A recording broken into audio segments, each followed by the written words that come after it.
Welcome to Audible Interlude, a G.I. Joe podcast. I'm your host, Dave West, codename Phantom Troublemaker.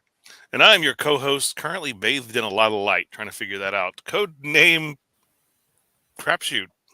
And I'm your Cobra intern whose favorite color is Blue Ninja. Codename Legion Cub. Ooh, that's one of my least favorite colors. Well, it'll come into play a little later in the episode. Noel, tell us, what's the number one song where you are? In heaven. Total of 5 people got that.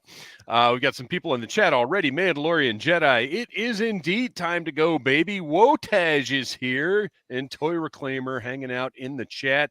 We got some fun stuff planned for tonight. But before we get to all of that, I want to encourage everyone to check out audiblearmy.com, where you can get exclusive content and the very, very best of Audible Interlude. Let me do a little add to stage here. $1.99 a month. We only have one tier. That's it. And that gets you everything. And everything includes my show notes before each episode is released, early and ad-free access to all audio episodes, exclusive video access to recordings of audio episodes, in which we've got 2 of those up now. Our bi-weekly segment episodes where we'll cover older figures, toys, reviews, things like that. You can only get the video of that at audiblearmy.com. Early access to all G.I. Joe reviews on the Needless Things YouTube channel, the opportunity to vote on content for the show, early access to Audible Interlude merch, and exclusive reviews, unboxings, and more. And I will tell you this right now, there are some reviews going up on audiblearmy.com. Oh, wait, let me get a little better look at that. This week, that will not be going up on the Needless Things YouTube channel until next week. Wave 3 of the G.I. Joe Ultimates from Super 7. My reviews are actually uploading as we speak, and I'll be sharing links to those as soon as they're done, as well as links to the early content from tonight's episode. This is the Needless Things YouTube channel, where you can find all kinds of toy reviews, including the reviews of those G.I. Joe Ultimates next week. I also, on audiblearmy.com, because I like to have fun over there and do some weird stuff every once in a while, I did an unboxing of this. It's so cute. If you remember the weird egg thing that my wife got me for Christmas, this is from the same brand, Soldier Force.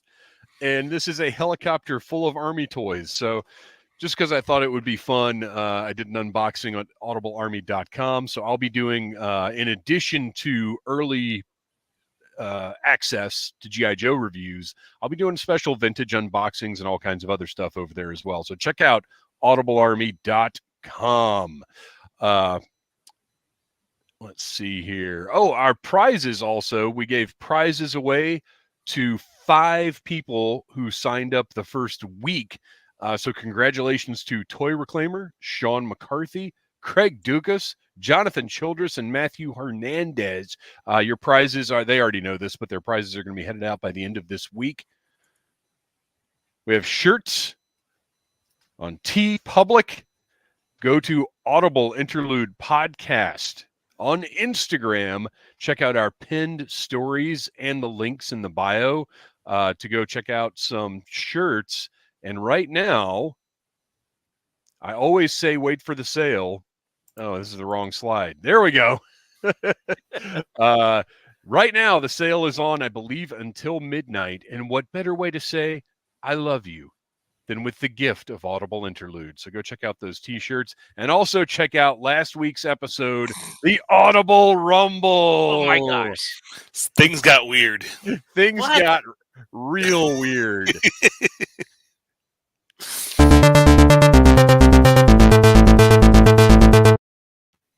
Yeah, you have no idea.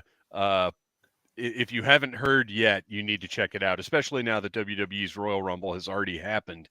So you can picture in your head exactly how things went for the Audible Rumble. Although if you're a member of audiblearmy.com, you can actually see it because the video is available there. Our next live stream, you guys, let's talk a little bit about G.I. Joe Day. So Hasbro has made What? how many announcements You, about G.I. Joe Day? Is it a big old goose egg? Yeah. Did they make one? you mean Xandar Day? Yes, Xandar Day is coming up this Thursday. No, I don't know what's going on with that. And the problem is last week they oh boy, Wotaj. Did the Rumble cause a frenzy? I don't know. Are we talking animation Rumble and Frenzy or Oh my toy gosh, Rumble right? and Frenzy? Because that can start yeah. a fight. That's completely Who is different. who? So last week, Hasbro announced a Transformers live stream for the 31st for this Wednesday. And I can't remember, aside from PulseCon, I can't remember Hasbro ever doing back-to-back live streams. So I'm kind of thinking they have forgotten about G.I. Joe Day. Quick, email Lenny and let him know. Oh, he's watching right now and going, Right. "Don't!" Yeah, so I don't know what's going to happen there. So if we end up having big news to talk about after Thursday, our next live stream is going to be on February 5th, next Monday. However, if it's kind of a slow, silent, then our next live stream will be February the 12th. So stay tuned. We'll let you know. All right, guys, I think we've got a few things to talk about. We've got some conversational pieces, and then we've got some actual news. Are we ready to get to it? Let's All do right. First thing I want to discuss, and it's really more a matter of clarifying something. I have here on the Needless Things YouTube channel and on this show, I have said that I can't stand the multilingual file cards and that I wish they would just print one language on there. We have discussed this a few times, but I want to be clear that this is an aesthetics thing and not an English thing. I do not care which language they print on the file cards if they would just narrow it down to one so it didn't look like garbage. I would be happier. So this is not like some weird patriotic, like rah English language thing. This is I don't want it to be ugly. Are you guys picking up what I'm putting down here?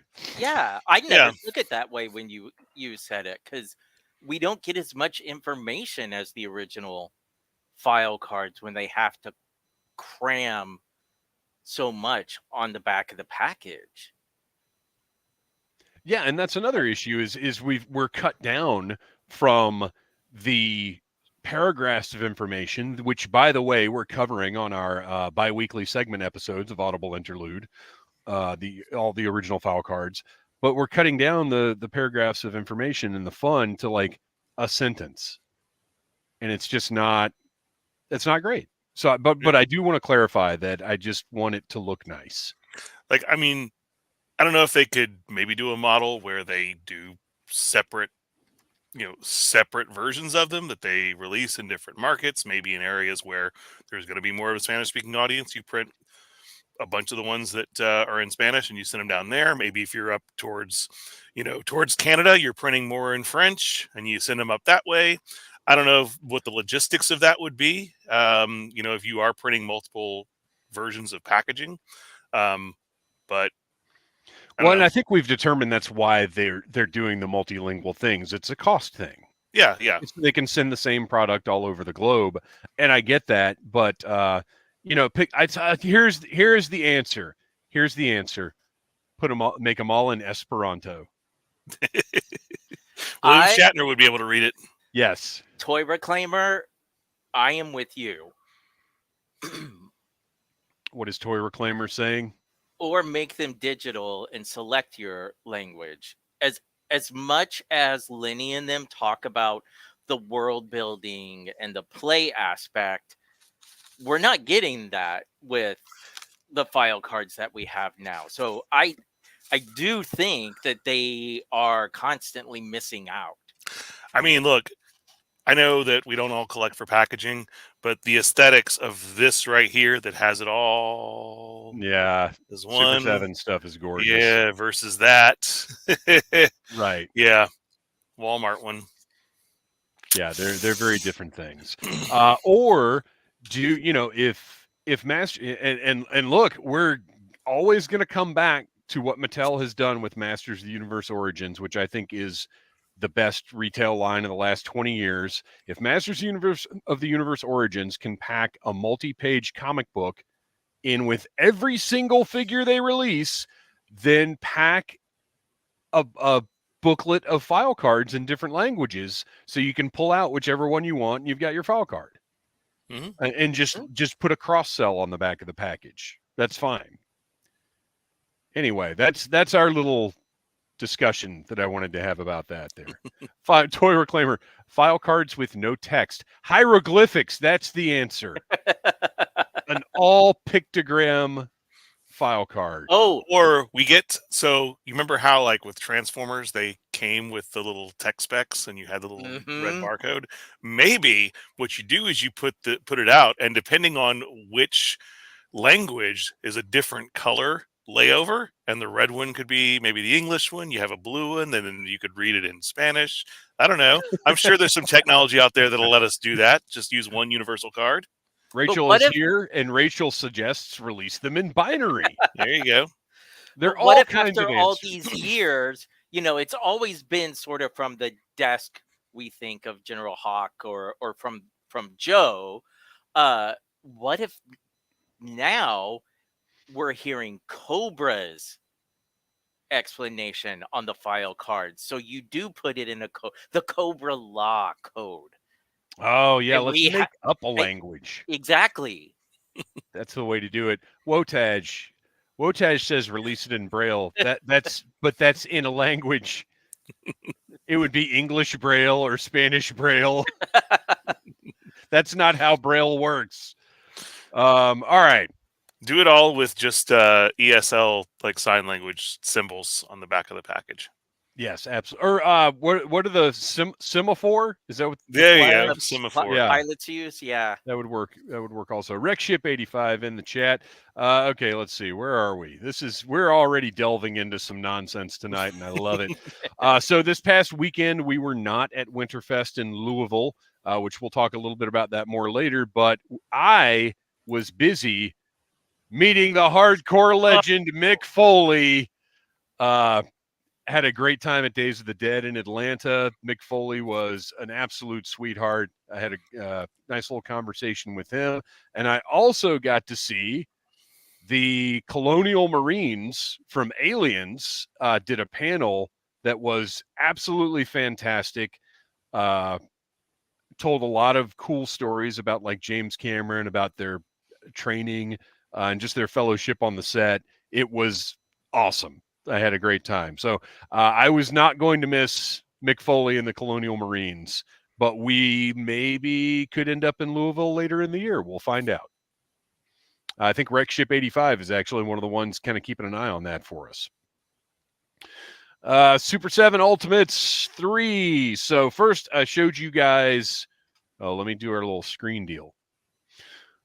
So I held up Storm Shadow, and I will say Storm Shadow is nearly perfect. You'll notice Excalibur in his hand right there that has a very nice glow-in-the-dark feature. Some of Super 7's glow-in-the-dark has been a little hit or miss.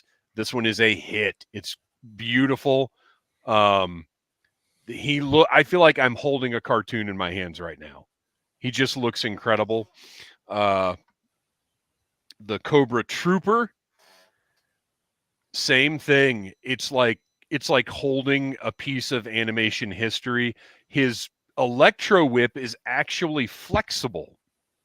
I thought it was going to be a hard piece of plastic, but it is a flexible, translucent piece. He comes with the Sunbow weapons. I'm not showing all the accessories and everything here, but just the paint, the sculpt, everything is beautiful. And then the crown jewel of this wave, this is a perfect Scarlet figure. The portraits are amazing. The bolts, she comes with 2 different crossbows and with removable bolts, and they interact with both of the crossbows, and they slide into place and stay there. Just perfectly executed figure. And to answer everybody's questions, the skin is painted on all of them. So they're going to have to do a make good on Flint and Lady J at some point, but just absolutely fantastic. The unfortunate news is Doc, who is back in his box here, my Doc, which is the one I was most excited for, has a number of problems. One of his heads has paint scuffed off on the back. He's got a blotch of red on his forearm, and his underarms are like, there are these terrible stress marks in his underarm joints. You can see them all in the video if you're signed up for audiblearmy.com. You can see those this week.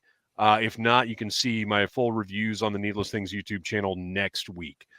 So, have you reached out to them? Yes. I reached out. I sent an email to Big Bad because these all came from Big Bad. That's why they're so much later, because of course I had determined I wasn't going to order from Super 7 anymore because Big Bad got everything first. And then Super 7 was like, oh, we're fixing that. And I was like, well, I already ordered from Big Bad. So anyway, I sent an email to Big Bad. Haven't heard back yet, but they've always been top notch about replacements.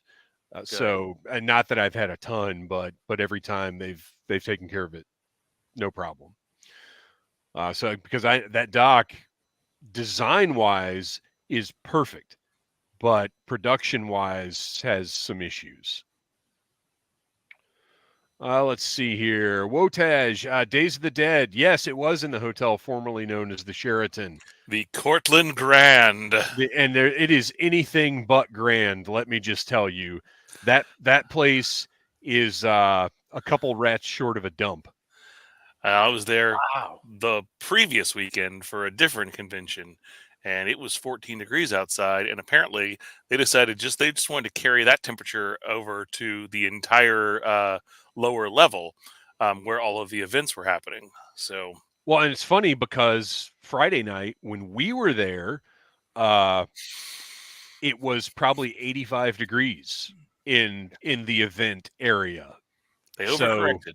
Yeah, they were having some issues. And when I walked right up to McFoley's table, there were like 2 people standing there. That was it. So I got everything I wanted taken care of real quick. But he told me, he said, I was thinking about wearing my flannel, and I'm really glad I didn't. I was like, yeah, it's a little toasty in here. And I went out. I'm not saying I had anything to do with them fixing the temperature, which they eventually did. But I went out and told one of the staff people, I was like, it is way too hot in there, and the guests are not happy. And she was like, oh, yeah, we're working on that. And I said, well, you got to get on that. It's ridiculous. And it did when we went back in there later on. When I went back for the photo op that I put the picture of up before, it was cooling down. Well, at least that hotel has the nicest pool of all of the hotels in downtown Atlanta. Well, we didn't. The Motaj says the Cortland Grand has trouble maintaining homeostasis. You're not wrong. The Biodome, it is not. I wish Pauly Shore had been there. Oh my gosh, that would have made the whole weekend. He's too busy playing Richard Simmons. Yeah. Oh, is that happening? Yeah. No, you can watch the short that convinced them to make the biopic. Oh my gosh. Yeah, it's uncanny. Wow. How That's much amazing. he looks like him. All right. So from in an update on the RoboSkull, I mentioned, I think 2 weeks ago, that the smaller scale figures were going to be out by the end of the month. And my 3 3/4 inch Wolf Trooper O-Ring should be here Thursday. I will be doing a review of that on the Needless Things YouTube channel, but of course, audiblearmy.com will have early access. As soon as I get it reviewed, it will be available on audiblearmy.com. And then I've got 2 more story type things, and these relate to what we've been talking about with supply lately and waiting for things to go on clearance and manufacturers adjusting their production numbers. So I have already noticed Mattel's WWE figures having a very different availability than they previously have. The end of the year, I mentioned Ringside Collectibles always does that insane sale at the end of the year. This year, the sale wasn't so insane, and a lot of the stuff that was released throughout the year was not in the sale. The past couple of years, pretty much anything that came out, you could get for $5 at the end of the year. This year, there was a lot of stuff that never even made it to the sale. And one figure that I had planned to get, they did a Pat McAfee Elite figure, and I love that guy. I think he's a big added value for WWE. And I have not, his figure is much more scarce than I would expect a pay-per-view oriented line to be. So I saw him in a store once and I grabbed him and I haven't seen him since. So things are a little different is all I'm saying is the production numbers are being adjusted. What you got there, Noel? Little G.I. Joe news that just popped up. The Ooh. SMS is currently available for pre-sale on AliExpress for $91.70. Its regular price is $131 on the site. So that I don't feel like that's going to be $100 item. No, I don't either. But that pretty much confirms that they're probably going to announce it officially for pre-sale pretty soon on Pulse. So thanks to our good friends at Full Force who just happened to break that here since we've started the live stream. Look, you're not gonna beat Full Force to any news ever. Yeah, Rec Chip 85, you are correct. Hasbro didn't really have a year-end clearance on Pulse. They've got their clearance section, but they didn't have as expansive a sale as they did last year. Because if you remember, they had like progressive discounts. They kept adding stuff. This year, it was kind of just they had their clearance section, and then they had their 35% off sale that had a set selection of items, and that was it. It never expanded any. Did you Rachel see... Salinas is guessing 60-65 for the SMS. I think that's probably fair. You know, judging from the Trouble Bubble. Yeah, it's probably going to be about Trouble Oil price, maybe a little bit, little more, I think. Yeah, and it's because it's going to be large. It's weird to say this because the Trouble Bubble does seem very large for what it is, but the SMS is bigger. Mm-hmm. And think about how big those missiles are. Those are a good 10 inches probably. Those alone are very large items. I'm going to have to clear out room on my Hiss Tank shelf over there now. I have just enough room on my Hiss Tank shelf for that SMS, unless it's much bigger than I think it's going to be.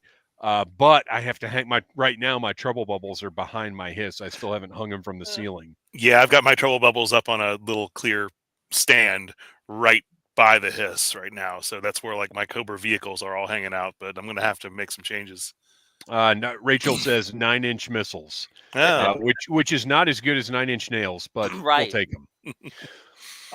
And then my other story. So we have talked about the whole Ross thing and all of that. So today I stopped by the Target that is by my house, and still they got plenty of Python Patrol Copperheads, plenty of Rippers, and all of a sudden they have 3 Slaughter's Marauders barbecues on the rack, a Tomax, and a Tiger Force out back.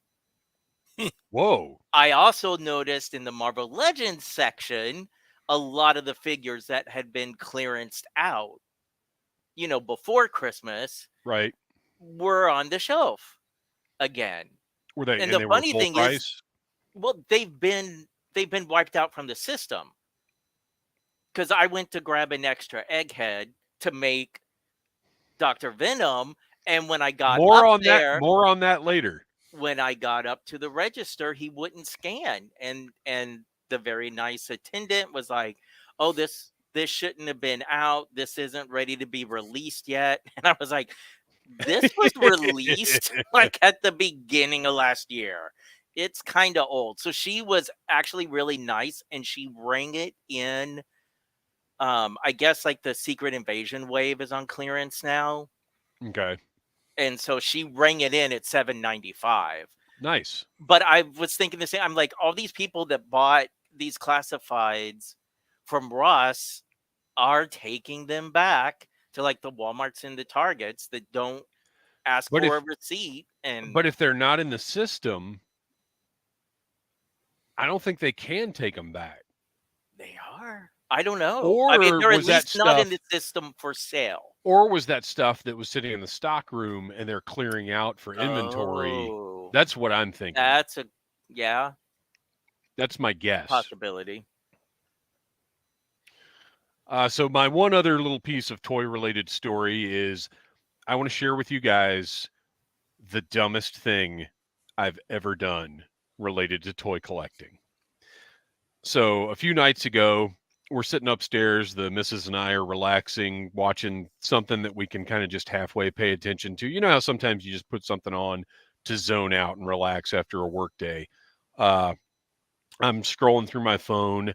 I'm looking through Walmart because there's a new series of WWE figures called Monday Night Wars, where they're doing a lot of WCW and WWE figures from that era.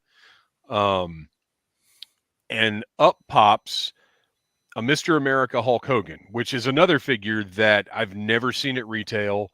I haven't seen at retail price ever. It came out months ago, and I've never seen it for regular retail price in any way. It's a figure I'd like to have because that gimmick was hilarious. And it says signed Mr. America Hulk Hogan from Fanatics, which is legit, $27.99. And a couple years ago, they had a signed Big E figure. I think it was around the same price. It was through Fanatics. And granted, it never ended up happening, but it was a legit thing that Walmart was doing. And I thought, oh my gosh, great. I would like to have this Mr. America, but to get a signed Hogan figure for $30, heck yeah, let's do it. So I scrolled up. Keep in mind, I'm not wearing my glasses. Clicked on it, hit buy it, did the thing. And then, because this is my discretionary spending account, that all my like frivolous purchases, there's a discretionary spending account that gets refueled every couple of weeks. I get a notification from my bank that I've overdrafted. And I was like, what? What just happened? And I realized because I didn't have my glasses on, the $27.99 that I saw was actually $279.99. And I had just bought a $280 Hulk Hogan figure. Fortunately, this is through the Walmart app. I immediately went in, canceled the transaction. Like 5 seconds later, it was back in my account. They canceled it, no problem. So I am not the proud owner of a $280, not even Hulk Hogan figure, Mr. America figure. Which, like I said, I want that figure, but if I was going to pay that for a sign, well, I wouldn't pay that for any sign figure. So that was my dumb bonehead move of the week. Well, at least you had an undo button. You Control-Z'd it. Right. Yeah, that was a tense few seconds there. And of course, I immediately told my wife what happened, and she just shook her head and said, "Why don't you keep your glasses on the table beside the couch?" And I said, "I'm going to do that." Yes, I did. I did pull a Velma. I can't without my reading glasses on. Like the text doesn't. I didn't realize how bad it was. But I'm the opposite. I actually have to take my glasses off to read because I'm nearsighted. Yeah, my LASIK started going out about 2 days ago. 2 years ago. I've got the transitions now, but I used to have it used to be really bad because I only had the single lens, so I always had to do this to read something. Oh yeah. I've got I've got bifocals for work, which ironically I don't need anymore with my new job. But the just regular readers are fine for my purposes now. Okay, now to get back to some actual news. What a nonsense show this has been. Look at this guy. Hi, Zartan. What do you? That's what the note said, and I was like, "Oh, we're gonna say hello to Zartan." That's right. Hi, Zartan. Hi, Zartan. Look out for Zardy, the biggest movie of the year this year. I mean, all he has to do is just throw on his Barbie disguise, and there you go. Right. Directed by Greta Gerwig. Zardy is the story of Zartan's discovery of the world outside the Everglades. Kristian, tell us about this Zartan. So, honestly, when I first saw the photo, before, like, that first photo that you showed was the one that was, popping up on all the news sites, I thought, wait, why are people talking about the classified Zartan again? And then I realized, oh, it's Haya Toys. So this has the potential to be the greatest Zartan figure ever made for the aesthetic that I like. I know it's not cartoony, but I love what they did with the eye makeup, how it even comes down, right? And does that little curl. The smirk on his face is like what they're doing in classifieds now. Well, this Zartan looks like he's going to give you the bad touch. Yeah. He's very sinister. I can't get over the fact that his cowl looks like he borrowed it from Raptor, though. What? But you cannot confuse it for hair. That's true. Yeah, but it looks like it has feathers. Well, it's really just an exaggerated form of the texture that's on the classified one, though, because the classified one has a texture like that. This just looks like it's sculpted a little more. What's the word I'm looking for? Deeply, I guess. But for being a 3 3/4, 4-inch figure, I mean, obviously, eventually, when we have him in our hands, the amount of detail that they have sculpted into him is so good. But I'm still waiting on my Cobra Commander, so yeah, apparently it's turning into Tiger Force Duke 2.0. Yeah, Haya seems to be really behind on they'll announce stuff. They're almost like independent wrestling figure companies. They'll announce things and then like a year and a half, 2 years later, you have them in hand. After you've forgotten about it. But these I mean, look, these are all looking they look like kind of like plussed up versions of the classified designs. When I think of, and listeners, I'm actually very curious to hear what you all think. But when I think of the 25th anniversary line, which is mostly my go-to, not a lot of good Zartan figures came out of that. I think the best ones that came out were the the ones, not necessarily the movie versions, but the ones related to the movies. They did that one that was like a desert one that had the staff with the that one was great. But yeah, the classic looks are there's the Hall of Heroes one is good. That's what I was thinking of. But that one's so good. I bought an extra one just to keep in the box, which I wish I'd bought that whole. They ended up at Marshall's, I think. And I wish I could have found a whole extra set of them, but I didn't, because my assumption was, well, this is just going to keep going and I'm not going to be able to get all of them mint on in box, on card, whatever. And then they only did a dozen of them, and that was it. If even a dozen, it might have been like 10, but it wasn't many. It would have been very easy to get them all if I had known that's all there were going to be. Because that would be a nice little collection to have mint. And then we get Haya Spirit. Noel, you want to talk about this Spirit a little bit? Well, once again, we have something that looks very reminiscent of the classified version. We have that same aesthetic where he does throw back to the classic look, but we're missing things like the loincloth. But yeah, again, I saw this and I knew this is going to be another one that's going to we're going to be talking about quite a bit because it's a very cool looking figure. I'm not collecting these, but this is probably, of the ones that I've seen, this might be my favorite thus far. Yeah, there's something about the way they did the colors on this one. It just looks really, really good. I also like the environments they've put it in. It fits into those really nicely. And I don't know how to something about the profile of this one. I'm not going to say it looks better than the classified figure, but it has more artistic impact than the classified figure. Mm-hmm. Maybe. Do you kind of get what I'm trying to say? I don't.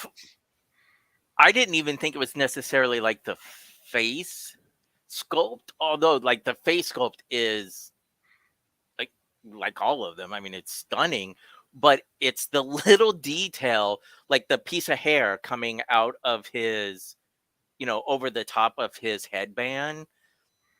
It's, to me, it's stuff like that just taken as a whole pushes it above the classified. It just, I don't know, it just has a quality to it, a texture, the washes. I don't know. It just looks really, really good. I am curious, again, eventually when he comes out, the plastic that they use for his hair, because this is the first long-haired yeah, how in this line. So how soft / hard is it going to be, and will it affect articulation any? That's probably going to be similar to what they do with Zartan's cowl, although it looks like it's removable from what we're looking at with the cowl. Yeah, it is. Yeah. So yeah, I'm presuming they'll both be a somewhat softer plastic. Yeah, I feel like it has to be. I would assume so. All right. So to move on, Kristian, did you have an opportunity to take a look at some numbers? I did. Excellent. So Kristian is now going to run down some numbers about Skybound's Energon Universe books. Kristian, take it away. Yes. So this used to be a lot easier, by the way, in the days of Comics Buyer's Guide. Rest in peace, best newspaper about comics ever.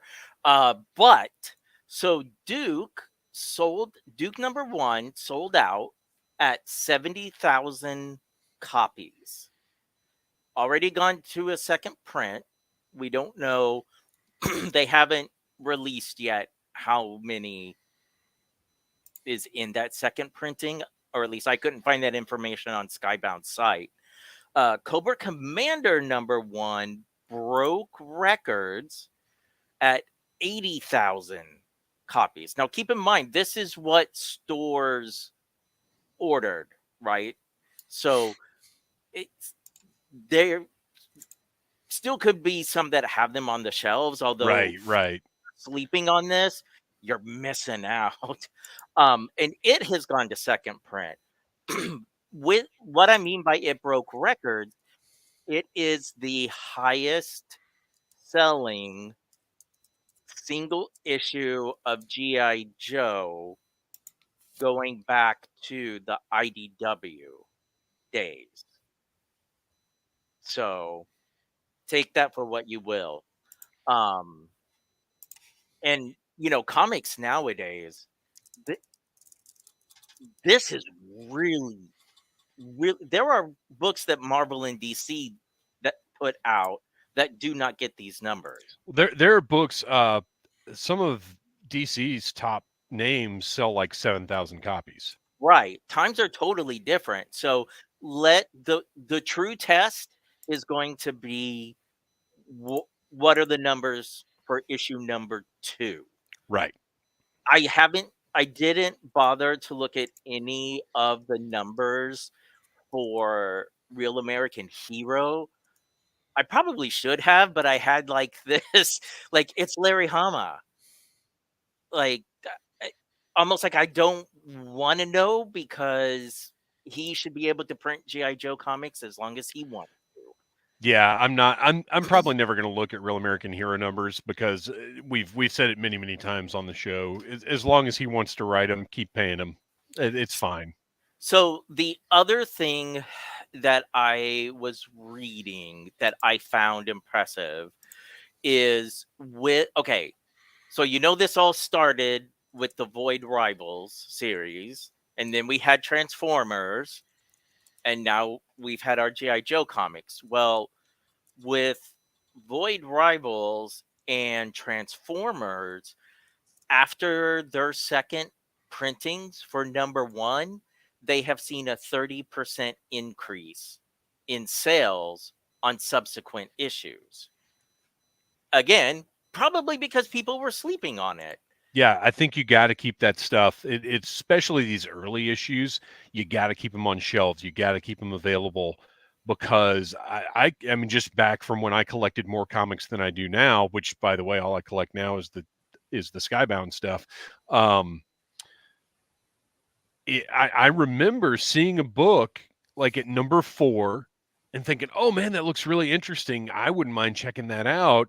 Finding out I couldn't get 3, 2, 1, or maybe just 1 or 2, and thinking, oh, well, I guess I'll come back and get the trade whenever it comes out, and then completely forgetting about it. You've got to have that stuff readily accessible. And look, I understand, well, you can read it digitally. I and a lot of people just are never going to be fans of digital comics. We're just Luddite stuck in the mud. I loved the Legion of Superheroes 5 years later series way too much to not be excited that I'm reading my comics on an Omnicrom. So that's fair enough. But so I worked in comic shops up until about 2012, 2013. And mostly what I remember, when books would go to like a second printing, you'd have a few people that were getting it because, oh, now I heard the hype. But most of it would be speculators because of the different covers.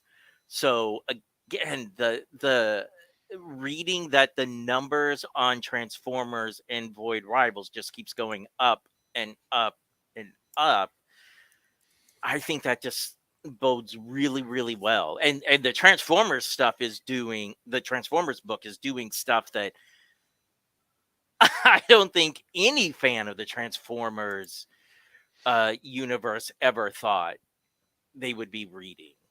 Well, and that's look, when you've got a big relaunch like this, I think that's the kind of stuff you have to do. You have to take your shot and hope that the loyal fans will stick around to see what you're doing and not just write it off. And I have seen some negative I wouldn't say reviews, but negative comments about Cobra Commander #1. Oh yeah, online from Joe fans, just saying, it's not their cup of tea, or they just hate the concept of Cobra Law so much that as soon as they flipped through the book and they saw that reveal, they just didn't even bother reading it. And I'm telling you all now, don't let that stop you from reading this, because it's not what you think. Yeah, the way that it's done, G.I. Joe Cobra Law. Well, and it's just the way that Cobra Commander is involved with it is compelling. Check out our full review, available wherever you get your podcasts. And also, oh wait, no, you have to be at audiblearmy.com to see the video version. That did not get published on the Needless Things YouTube channel. So audiblearmy.com for the full video review of Cobra Commander #1. Speaking of G.I. Joe comics, we got to talk a little bit about Real American Hero number 303 that came out on the 17th. We've all had the opportunity to read it now. I still absolutely love the art in this book. Mm-hmm. I want a Serpentor Con figure now. Yes, I was getting ready to say every image of Serpentor Khan, I'm just like, this character is awesome. And yeah, I want a figure. I have to wonder though, like I understand that they had to pay off the big dramatic the Chekhov's mutant bomb, I guess you might call it. But why are they even mutants? Like this is really making no difference whatsoever in their behavior or anything else. Well, Although Chris Mooneyham is getting to draw some weird like Cthulhu vipers and stuff. yeah, and oh man, I hope one day we do get to interview Larry, because I'm curious if all the years of writing GI Joe having to incorporate,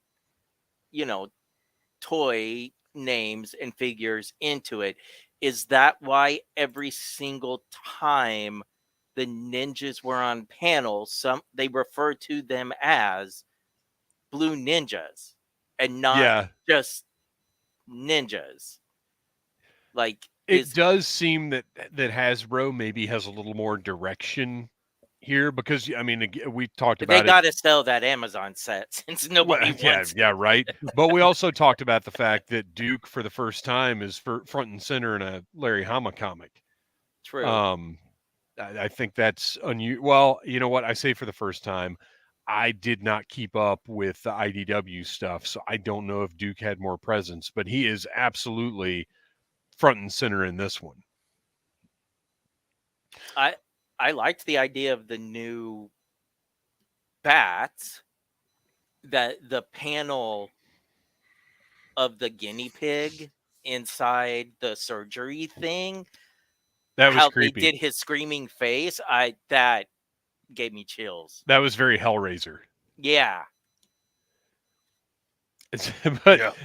Rachel Salinas, now the precedent has been set. Zombies on hover rounds is a thing, and we need a toy of that. Mm-hmm. We need the zombie assault hover round. Although I do have a question. Yes, I don't know that I can answer it. Well, maybe Rachel will, because yeah, the end of the IDW stuff I wasn't keeping up with. A few issues here or there, but Dawn that sneaks in to see her parents, is that Snake Eyes Dawn? Yeah, it's Dawn Moreno. Okay. Yes. Yeah, her parents are Cobra citizens or whatever. Citizens of Springfield. Yeah, I don't know the whole backstory, but that's a thing. So I read the letters column, and I do enjoy having a letters column again that's being handled by an editor-in-chief that's enthusiastic and like answering questions and having fun with it. And it's called Postbox the Pit again, too, so that's great. But he mentioned that putting Wade's, which we pointed out, putting Wade's headband on, Throwdown putting that on after he died, was something that the artist just threw in there. It wasn't in the script. He just thought it was a nice thing to do. So now going forward, that's going to be the depiction. Nice. That's good, because otherwise he would just be the same exact picture as Snake Eyes, as we learned from. Because now Snake Eyes is just a dude in boxer shorts who talks. Yeah.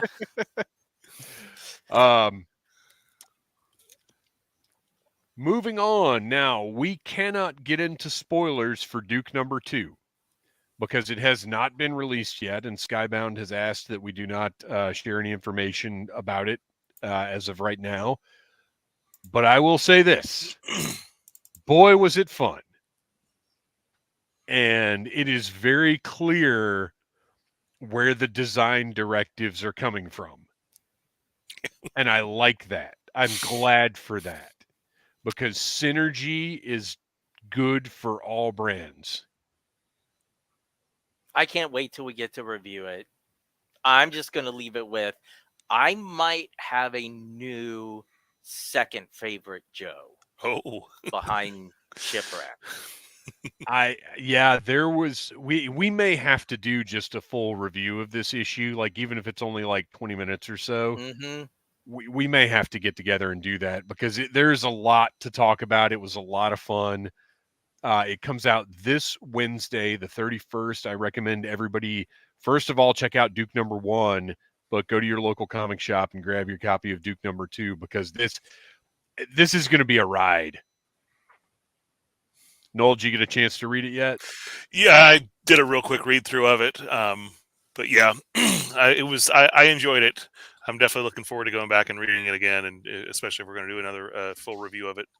Yeah, I think we have to. I think we're gonna have to find a night this week to get back together and do a Duke review because it was, man, there's some good stuff in there. Yeah, and I'm loving the art is very throwback for me. I commented on that in the first one, and I just really like the way that it has a distinct look, and then the Cobra Commander book has its own distinct look.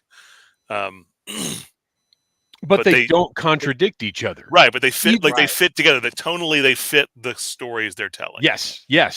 And well, even Real American Hero, like all of the Joe art has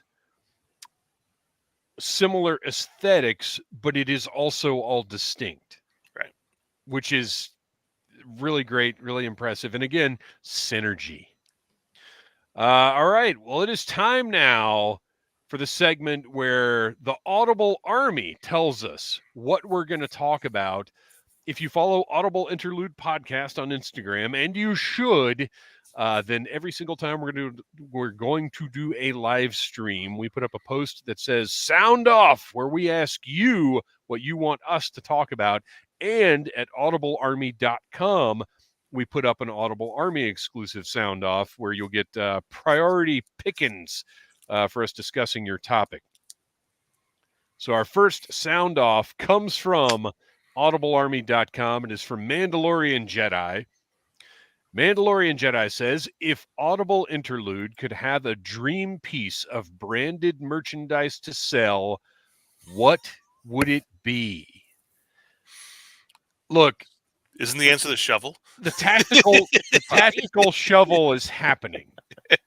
So that's off the table. We're talking dream branded merchandise. Now, a new run of hats should be here before the end of next week. audiblearmy.com is going to have first crack at those, and then I will bring whatever's left over to Toylanta with me, where I guarantee they will be gone. We've got t-shirts.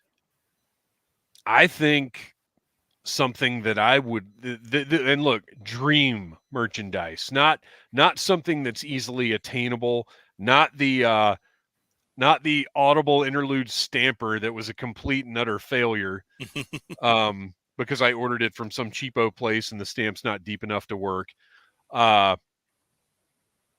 dream would be reaction style figures of us, complete with card art, file cards, because yes, of course, O-rings would be great, but the three of us are not like action people. I think we're personally more our suited. Accessories are chairs. Yes, we're personally more suited to the reaction style. We don't need all those points of articulation in our figures.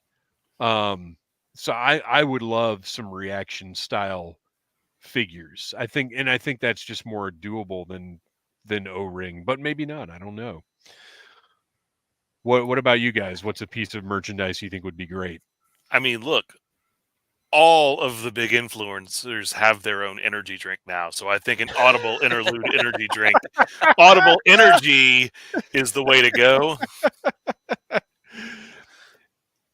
And we could just have it up, just sitting in front of it the whole time, just as product placement whenever we're doing a live stream.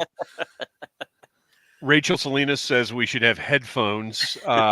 If we could work up a deal with Turtle Beach, I love Turtle Beach's products. So if we could get some of their interchangeable outer shells, that would be great. Yeah, see, that's what my mind keeps going back to. In the 80s, as kids, what were the extra sort of things that would get released that you always thought, man, I wish I could have that. So I feel like it either has to be an Audible Interlude lunchbox where we have photoshopped our heads onto like the classic Joe art. No Photoshop. We want full art. Well, Because yeah, but you know someday what I mean. Like we're gonna we find that are artist that can do G.I. Joe style right, art. It'll happen.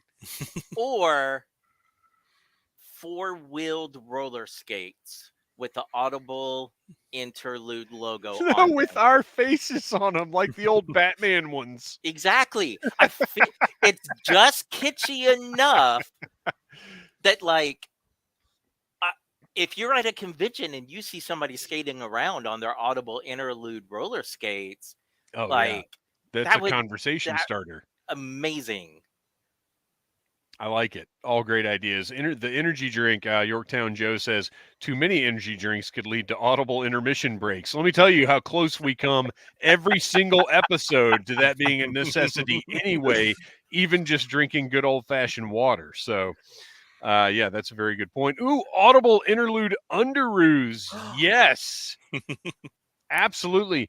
I'm not going to get into it right now, but Needless Things had a promotional deal with Underoos years ago when they first relaunched, and they completely fell through on their end. I did a big contest and everything, and they like ghosted me. It was pretty disgusting. If you really want to get disgusting, we could tie all these things together and have the Audible Interlude Underoos be adult Underoos. Then we wouldn't have to have intermissions. Well, no, that's what these. Audible depends. Rection 85. Shout out to all our adult babies out there. As much as I love our show, even I don't love it enough to spend classified vamp money. Look, until we get this on it, until we get the bathroom back downstairs, it's been out of commission now for 7 months. It was supposed to be 3 weeks. I have to go all the way upstairs and across the house to go to the bathroom when we take our intermissions. Oh, you know what? I really like this actually. This might be the winner. So Kevin Riddle says Audible Interlude podcast playset with working microphones. All right, we're going to throw the working microphones out immediately. But what if we were able to do a Cobra missile command base, like a cardboard Audible Interlude playset? That would be really cool. I would dig that. That would be, because it's something that you could just sort of stick in the background of your Joe collection. I like that idea. Okay, moving on. Sneezy the Squid commented on an older sound off, but I caught it and printed it up to talk about this week. What G.I. Joe crossover would you like to see? I'd like classified MCU. Maybe the Joes are a reaction to S.H.I.E.L.D. Sunbow TMNT with the Turtles becoming honorary Joes. And Action Force. Hi, Kristian. James Bond set in 68, of course. We've kind of talked about this kind of thing before.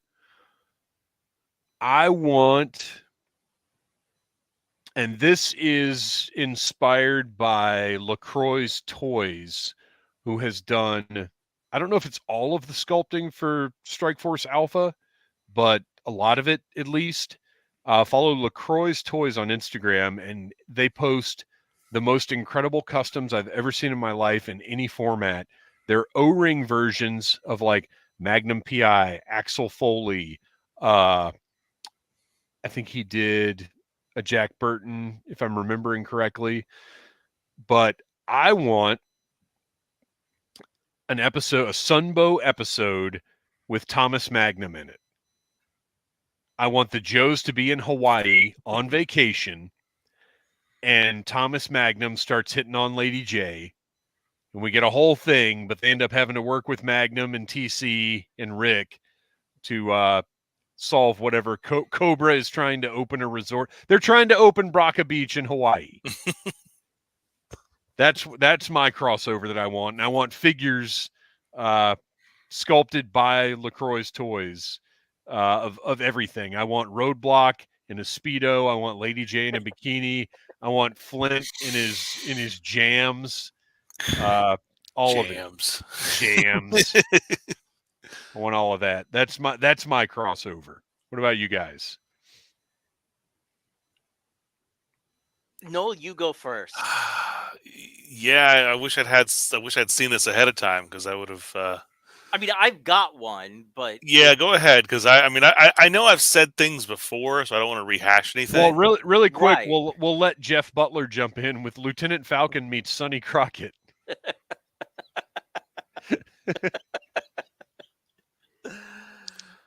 Oh my gosh, it's like the mirror verse of Joe. No, I don't want to use any of my previous answers. So the first thing that popped into my head for whatever reason, I want a crossover between G.I. Joe and the Brady Bunch Variety Hour, where Joe has shown up, and Scarlet, Snake Eyes, Cold Slither, everyone is making cameos and dancing, and at the end, Cobra Commander, comes out, sings Cold Hearted Snake.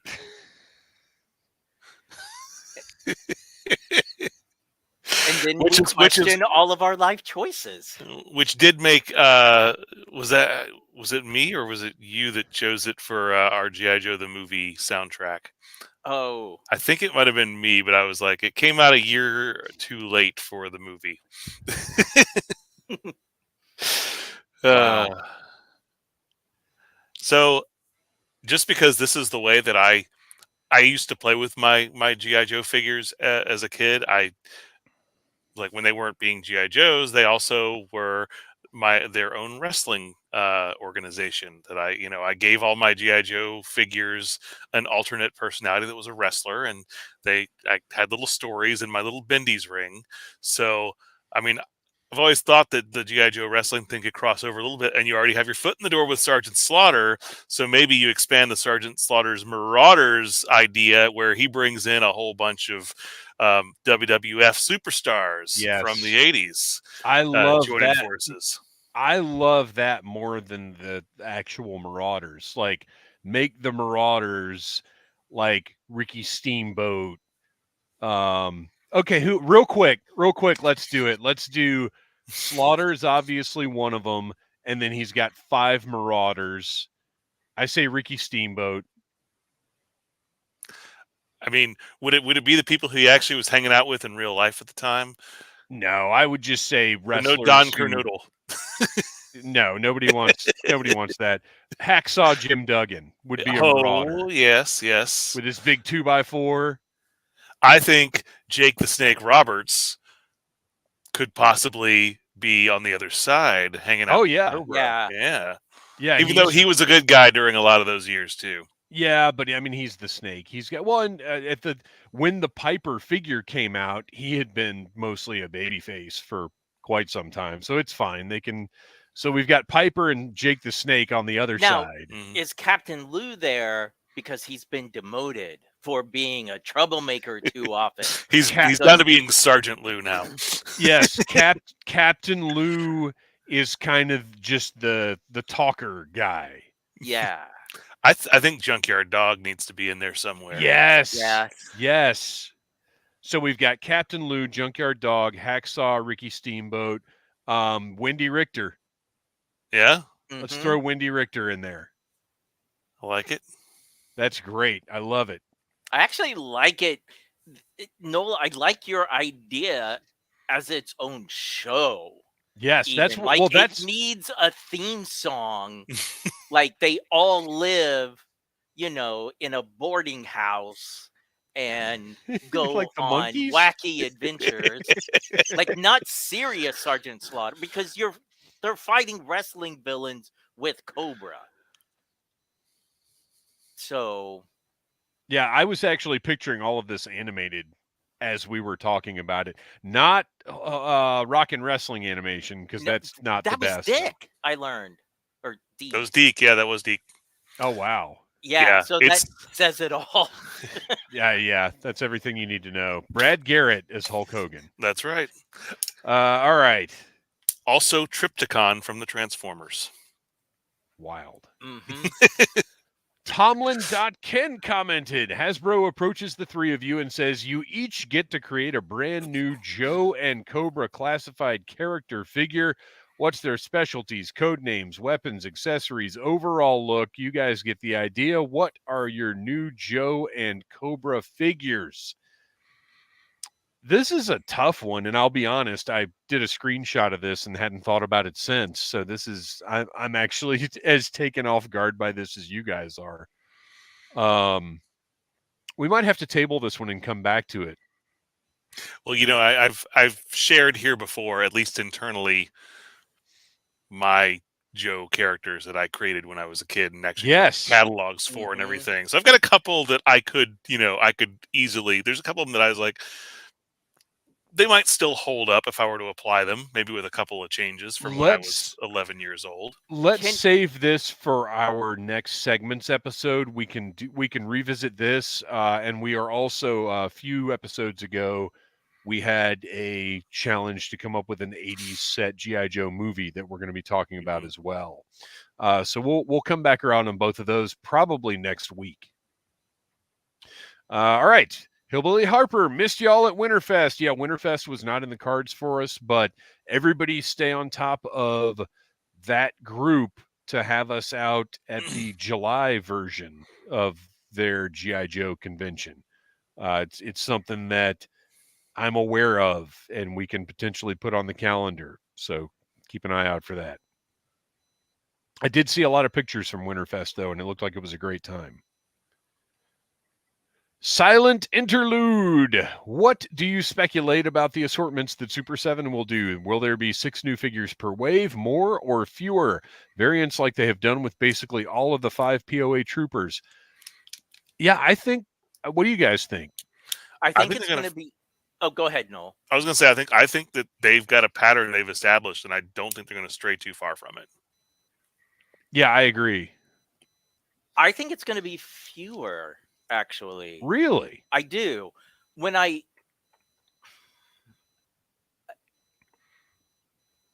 looking at most, not reaction, but like a lot of the other waves that Super 7 does, and just with some of the more recent interviews with Brian Flynn and some of the other cats, I'm leaning more towards I think it'll be 4. Really? Wow. To test the waters. Now, as far as variants, Super 7, that's their bread and butter. I don't mean this in a bad way. They're going to get their money out of those molds, and that's perfectly fine with me. But yeah, it may very well be 6, but my gut for some reason is thinking it's gonna be like 4. So wait, they've been the Target leak. The Target leak was only 4 that we know of, because we got the Cover Girl, the Snake Eyes, Raymar, and Duke. So the reaction waves have been 6 face characters and 2 troop builders, right? Or has it been 4 face characters? No, it's been 6 face characters and 2 troop builders. Yeah, it's been 6. It's been 6 plus 2. Hasn't it? Well, Hang on, I'm looking now. The way they handle the waves confuses me, because according to them, it's like they're only on wave 7, but all those giant, massive troop builder sets that they put out apparently didn't count as waves. Yeah, I don't. Well, and that's the troop builders were considered separate. So how their waves have been they put their life on the line, just 1, 2, 3, 4, like 5, 6. The face characters. It has been. Each wave of Super 7 has been 6 face characters. For example, Cobra Commander, Destro, Baroness, Snake Eyes, Scarlet Quinn, and then 2 troop builders with variations. Now they stopped doing the variations on the troop builders, but so 8 total figures in a wave. Yeah, So I I don't think we're think going to get that. I think you might be right. They may do 4 face characters and 2 troop builders. That I could see that making a lot of sense. Yeah, they granted, I haven't watched the newest Brian Flynn interview with Pixel Dave, but the stuff he's been saying on like the Thundercats interviews and like I said, some of the other channels, it's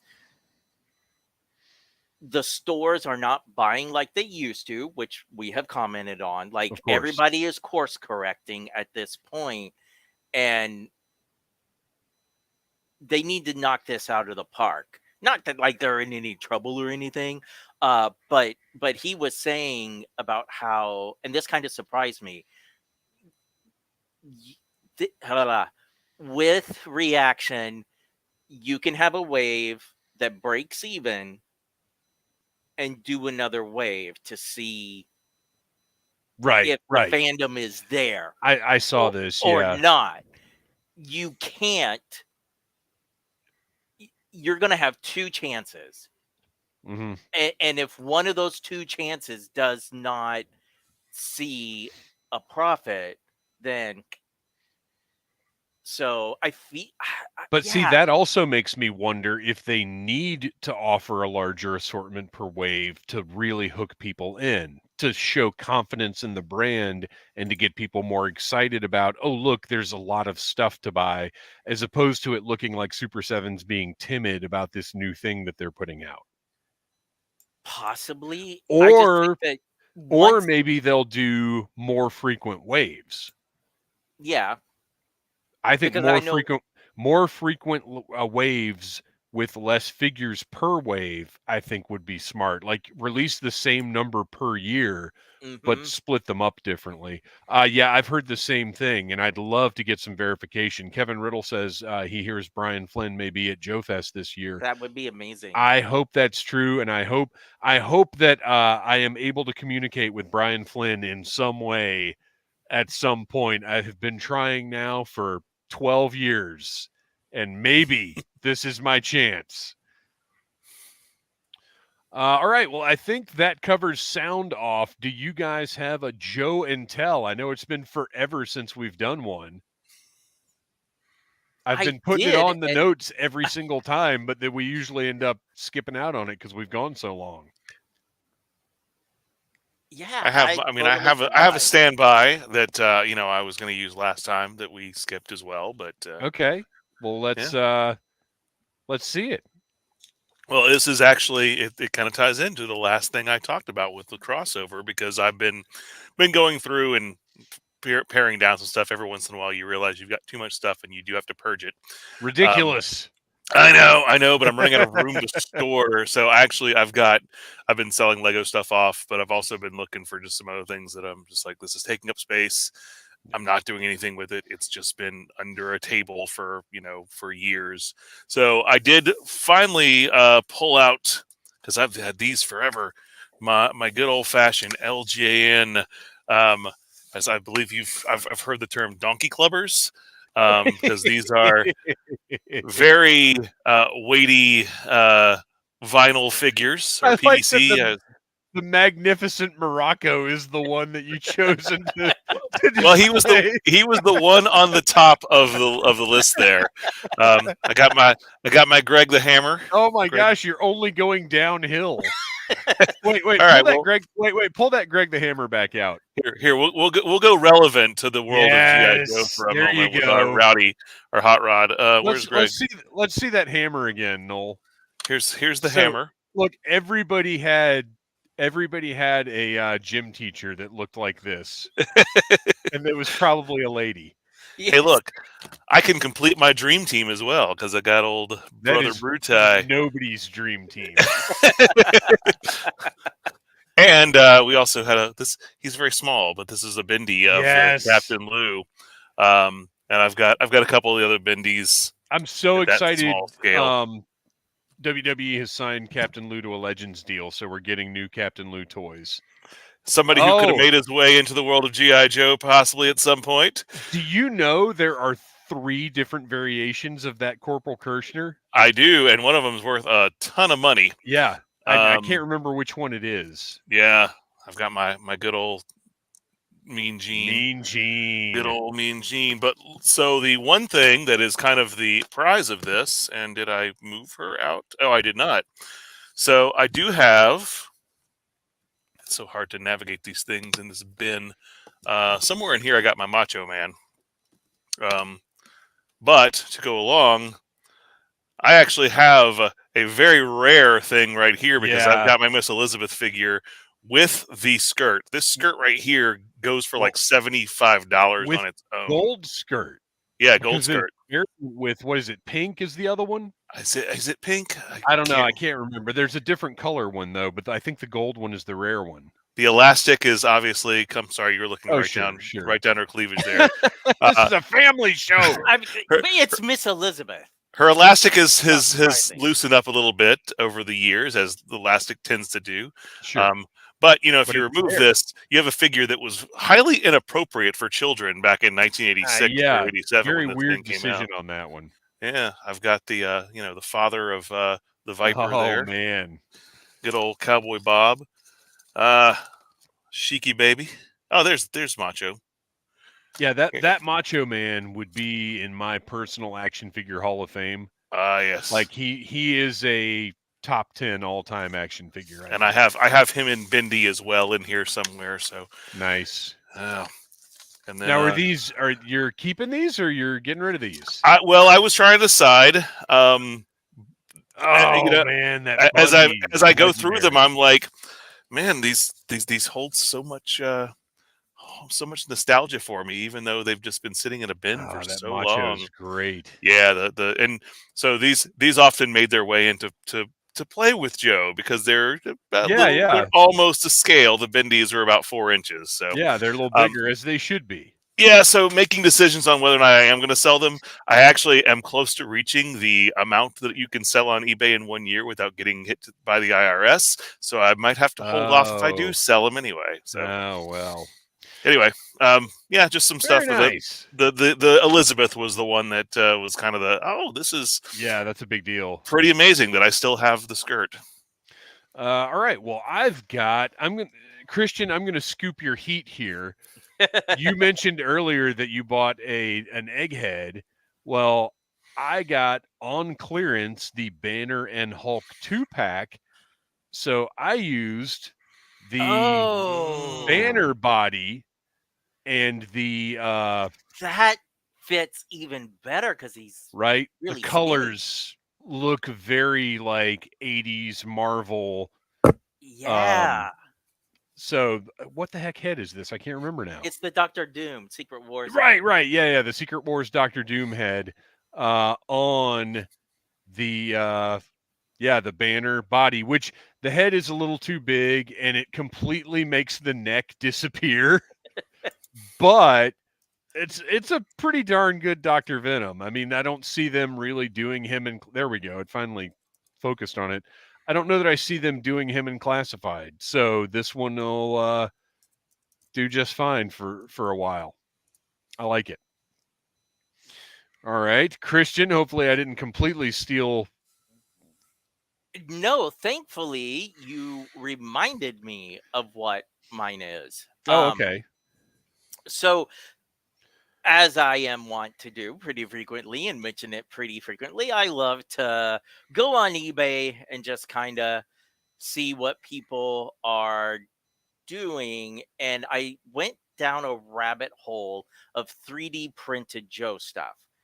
And, I see a lot of the vehicles that people are doing, and it's really awesome. And that led me down a deeper rabbit hole because, my gosh, if you get onto Etsy, the 3D printing variety of 3D prints is even bigger. So there is a seller. See if I can find their name.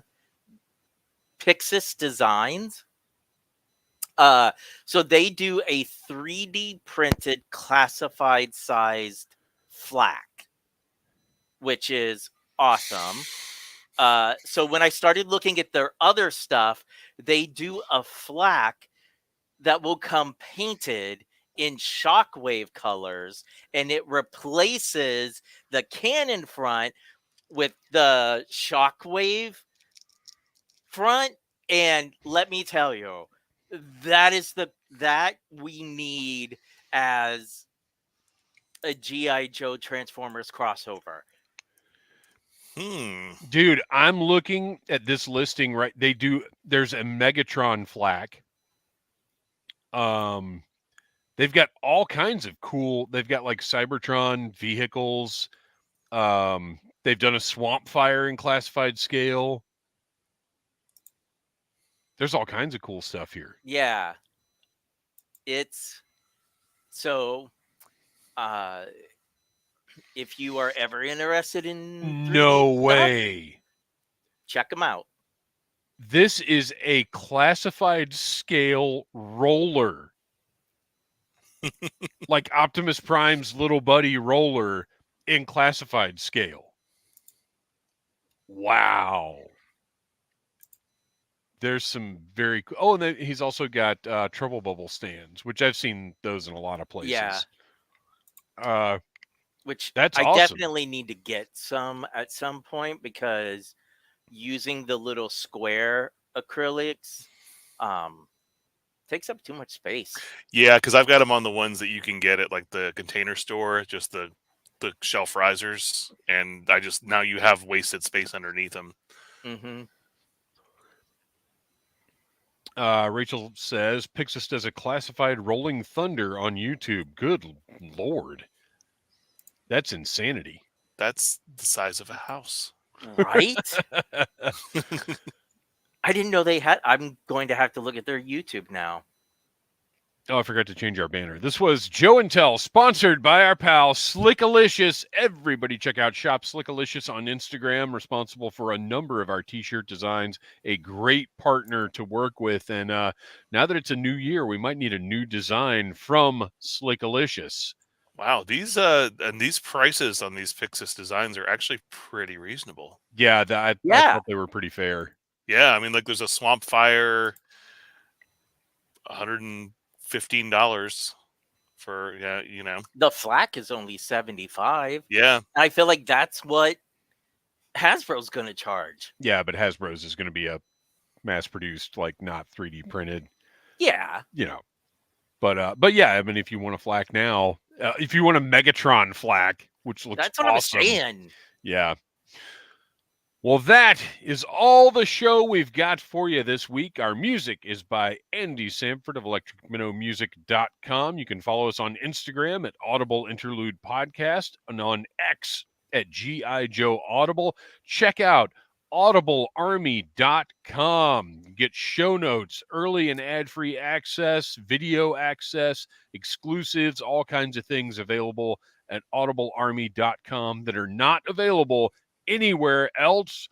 Noel, why don't you tell us a little bit about The Finest? The Finest is an international G.I. Joe costuming club, and we raise money for a great organization called Canines for Warriors. And when you are coming to see your Audible Interlude friends at Toylanta here in a couple months, you can also drop by our booth as well, because we'll be there raising money for that show. And Kristian, where can we find that toy photography that you do so well? You can find me on Flickr and Instagram under the name Legion Cub. Everybody here in the chat, thank you so much for hanging out. This will be available in perpetuity on the Needless Things YouTube channel, and the audio version will be uploaded at audiblearmy.com later this evening, and it will be available everywhere you get your podcast this Friday. Noel and Kristian, you guys are just the best in the world, because we sit down and we talk about G.I. Joe every week, and it's my favorite time of the week. Until next time, yo, Joe. Cobra.